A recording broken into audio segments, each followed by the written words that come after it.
Sir, pa-stop po muna, sir. Sige po.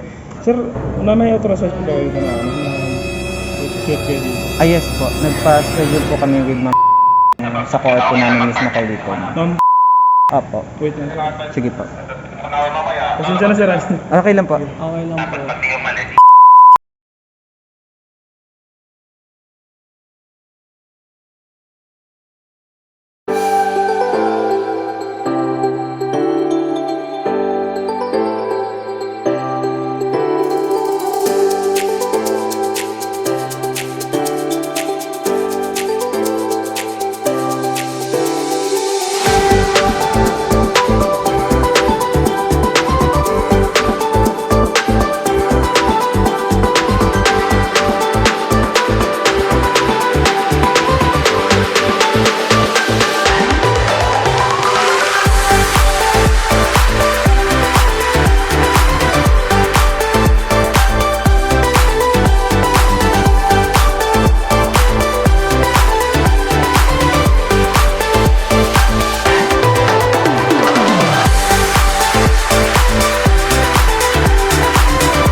So welcome everybody para sa ating first special condo tour, which is, you know, normally naman we'll be featuring house and lot properties, but this time, since this condo is very special and gusto namin pakita sa inyo yung flexibility na talagang pinapakita ng isang condo. So hopefully, you will be subscribing to our channel to view more house and lot properties and condo properties na iti-feature pa namin and other vlogs for future uploads. So tara, pasukin natin.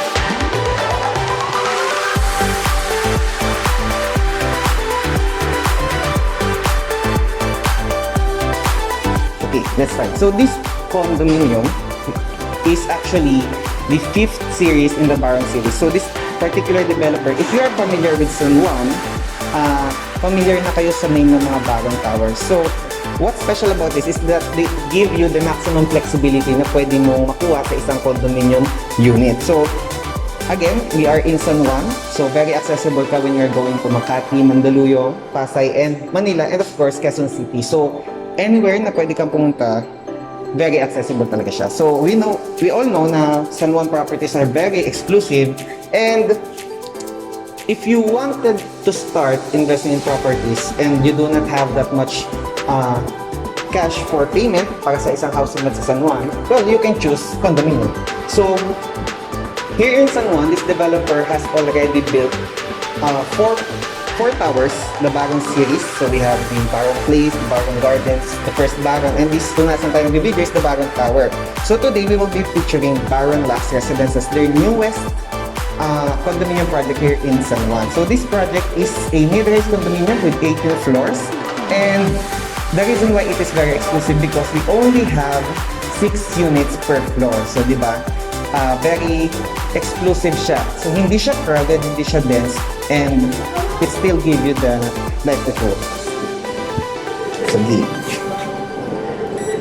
So today, there. What I'm going to show you is only the showroom. So as you can see, I opened the door with this card. So this is a smart door lock. However, in the turnover of this property, you have flexibility on what to choose. Later, sabihin ko sa inyo. So pasok muna tayo. Sige. So the reason why paulit-ulit ko sinasabing maximum flexibility is because this developer offers you 2 options when choosing the unit that you want. So you can buy it in fully finished or fully fitted units. When we say fully fitted, so medyo vlog type na gano'n. When you say fully fitted na units, meron ka ng mga countertops, naka-tiles na yung flooring mo, painted na yung walls mo, complete na yung ceiling mo. At the same time, may mga fixtures ka na sa kitchen and sa bathroom. So, just that wala siyang mga gamit. So, unlike this showroom na pinapakita ko sa inyo ngayon, may gamit na siya. However, in the actual turnover unit, of course, wala pa siyang gamit. Now, the second option that you can choose is by buying a bare unit. So, what they are going to deliver you are cement-finished na property. So, wala pa siyang tiles, wala siyang fixtures, lahat lang provisions. So, of course, when it comes to price, bare units are more affordable compared to fitted units. But you know, if you have, you know, an interior designer or an architect to work with and you want to make the most out of your condominium unit, their units are for you. So, if you wanted naman na lasasal, gusto mong malipatan siya upon turnover, fully fitted naman ang best sa inyo. So, as you can see, yan. So, since this is the showroom, we have 6 units na available per floor. So, mind you, 6 units only per floor. Now, bago ko i-discuss yung details, tingnan naman natin yung unit na to. So, this unit is actually Unit C. This is the smallest unit that you can find in this project. So, as you can see, you have here your dining area, your dining space on this place. Then, on this room, actually, you can turn it into 2. You have 2 options. You can turn it into a baby's room if you have kids na babies pa. Or if you can turn it into a maid's room. So, pwedeng maging maid's quarters to if you have maid. So, this is actually our first bedroom. Next, let's see your common toilet and bath. So, common toilet and bath, accessible siya for bedroom number 2 and the maid's bedroom. As well, sa mga tao na nasa living spaces mo. So, you have your sink, your water closet, and your shower. So, when it comes to fully fitted units, of course, you have the sink, you already have the toilet and the fixtures and everything that comes. So, when you choose naman ng bare units, puro provisions lang siya. So, talagang cement finish lang siya kasi you have the option and the flexibility na gamitin yung kung anong gusto mo based on your preferences, kung anong design yung gusto mo. So, going on this side naman, we have here your master's bedroom. So, okay. So, in this master's bedroom, you have your access to this. So, later I will show you what it is. It's actually connected to the other bedroom. So, in Unit C, ito na yung unit layout niya. So, here you have here your bed. You have here your storage. And, on this side naman, you have here your toilet and bath. So, this is the master's toilet and bath. Again, you have the sink, the water closet, and your enclosed shower. So, again, in the turnover, it can be bare, it can be fitted. It's up to you. Next, so remember yung door kanina.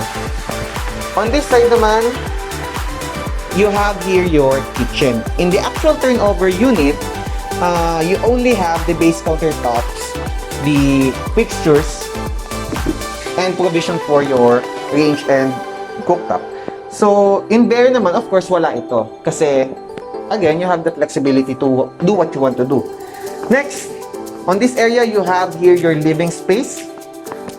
The downside of this unit lang, if you wanted this, actually, kakauti na lang inventory ng unit na to, yung Unit C. Wala ka nga lang natural light coming in to your living room.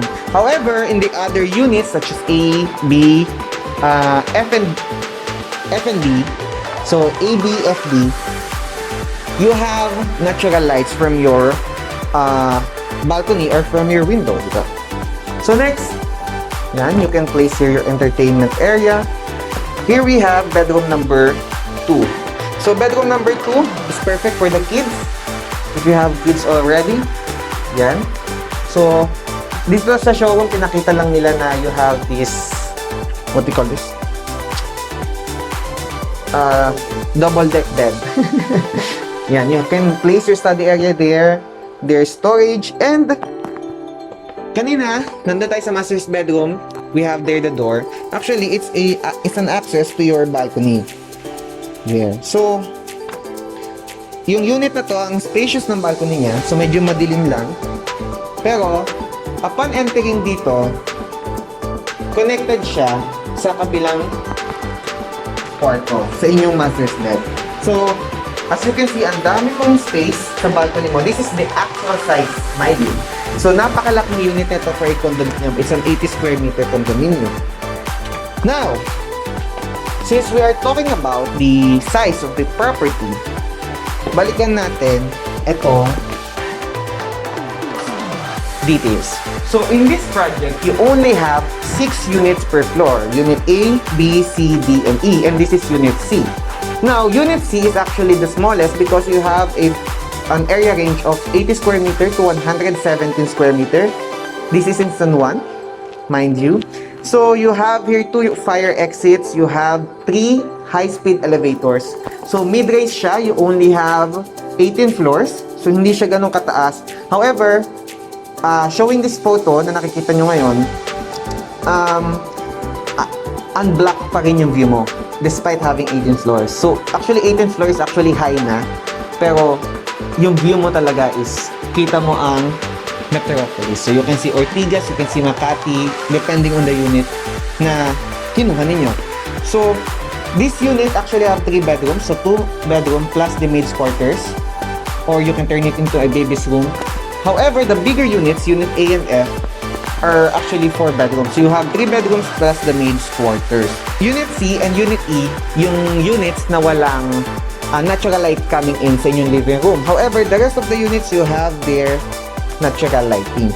Then, when it comes to the pricing, of course, mas mura ang bare compare sa fully fitted. Kasi, yung finishes na ibibigay nila sa inyo is basically bare.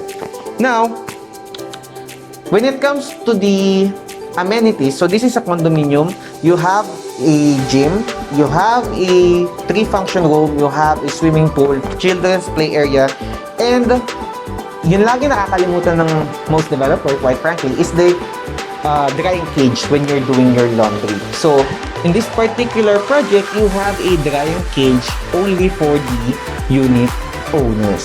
Since this is bagong tower, of course, the amenities na papakita nila sa inyo is actually better for the bagong blocks. So, ngayon, akitin naman natin yung ating amenities and of course, the best part, the view.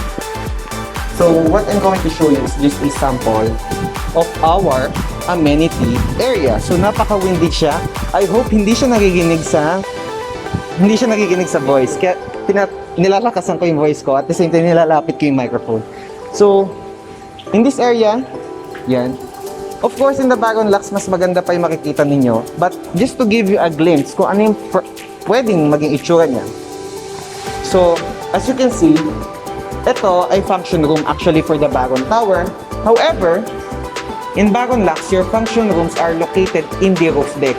So just imagine doing your meetings here na nasa roof deck ka, then at dawn or at, you know, pag magsa-sunset na, napakaganda ng view mo. Talagang dun pa lang, panalong-panalo ka na. Next!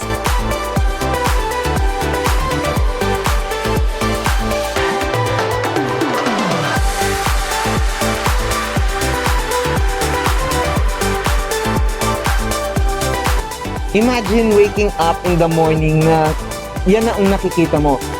Actually, there are some parts, nakita mo yung mountain ranges. I hope nagpa-project sa camera. It did. Now, this is only the 8th floor of Bagong Tower. So, in Bagong Lux Residences, we have there your, this is actually the 8th floor. So, do we have an access here? No? Wala tayong access pala dyan. So, again, this is Bagong Tower. This is not Bagong Lux. But, you know, Bagong Lux is far.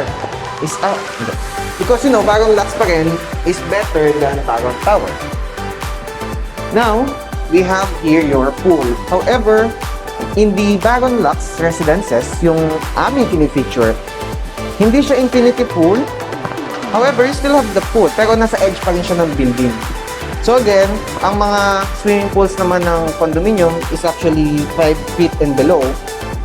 Kasi, when it comes to, pag nag-range na siya ng 6 feet pataas, you will be needing a guard, what we call it? Lifeguard. So, kung nagandahan na kayo sa nakita nyo kaninang view, paano kapag nasa taas ka na? So, just like in Bagong Lux Residences, most of your function rooms are located in the roof deck. So currently, inaayos lang nila itong area na ito. Yan. Pero, pagdating naman sa view, hindi ka talo. Makati, Mandaluyong, Ortigas. So napakaganda, no? Ang sarap-sarap tumira sa ganitong klaseng property. Kasi most of the time, condominiums, alam mo yun, sobrang claustrophobic na nila. Yung parang ano ang tag dito? Para kang nakatira sa kahon. Pagka sinabi kasing condominium, we have the mindset na para siyang nakatira sa kahon. Pero in this property, in the Baron Lux Residences, kahon pa ba to? The smallest unit yung tinor natin. So, if you're choosing a bigger unit, it's better. Kasi you have more spaces. So, 80 to 100 square meter of floor area. So, let's recap. Siguro dito na lang, no? Hanggat maganda. So, you have 6 units per floor. You have 3 high-speed elevators. You have a gymnasium, indoor gym. Sorry, not gymnasium. An indoor gym. You have 4 function room. You have swimming pool. You have children's play area. You have the lounge area. Ano pa ba? You can choose between bare units and fully fitted, so it depends on you. Bare units are more affordable than fully fitted units. You are in San Juan, mind you, and you're very accessible going to south, to the north, to the east, and to the west. Actually, anywhere. You have access to Shaw Boulevard, Ortigas Avenue, EDSA. And when it comes to the developer has already a more than 10-year experience of real estate development.